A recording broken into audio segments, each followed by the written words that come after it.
My name is Terry Davis. I'm from Pensacola. I'm a volunteer for Florida Baptist Disaster Relief.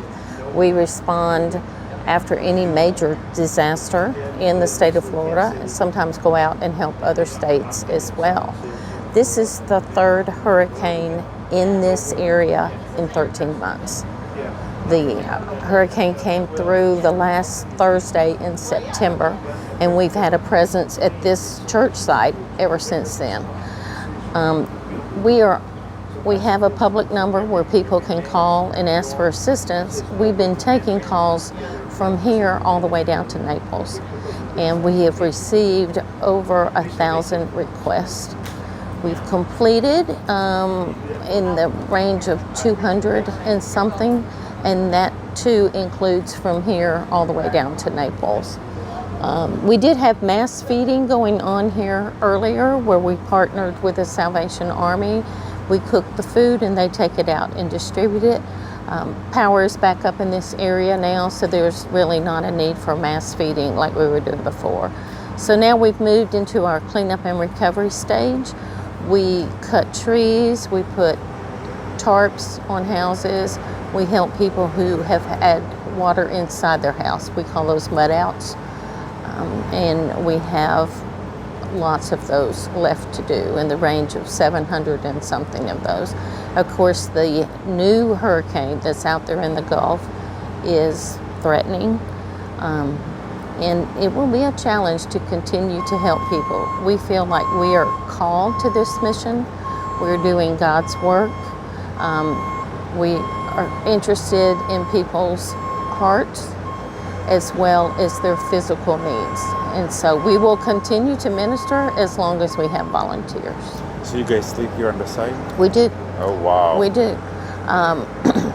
We have volunteers that come and go. Most volunteers serve for 5 to 7 days. Most of our volunteers are retired. And so they're sleeping on air mattresses or cots and working long days.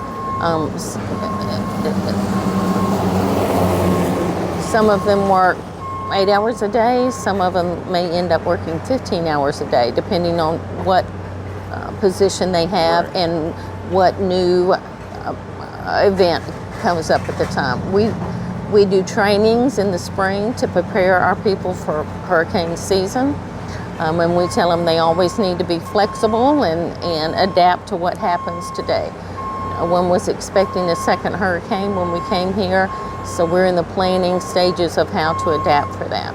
So you guys ready for the next one, which is coming? We will do our best. We have teams spread out throughout the whole state, and so whereas we would normally expect those teams to travel and come here to because this was the original landfall, a lot of teams currently are working from home.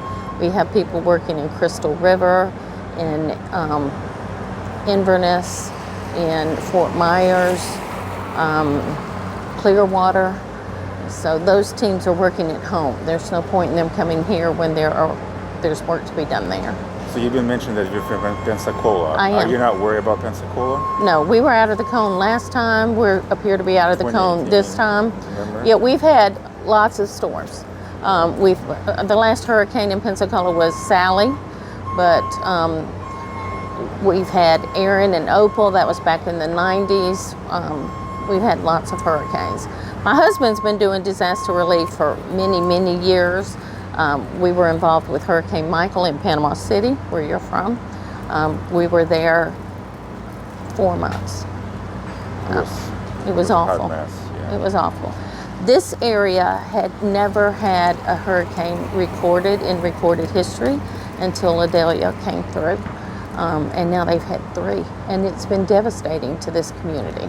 It's a resilient community, but 3 hurricanes is it's heartbreaking. Right. Some people had minor damage the first time, they had major damage to some, and vice versa. The paper mill here also closed last year, so that was an economic hardship as well.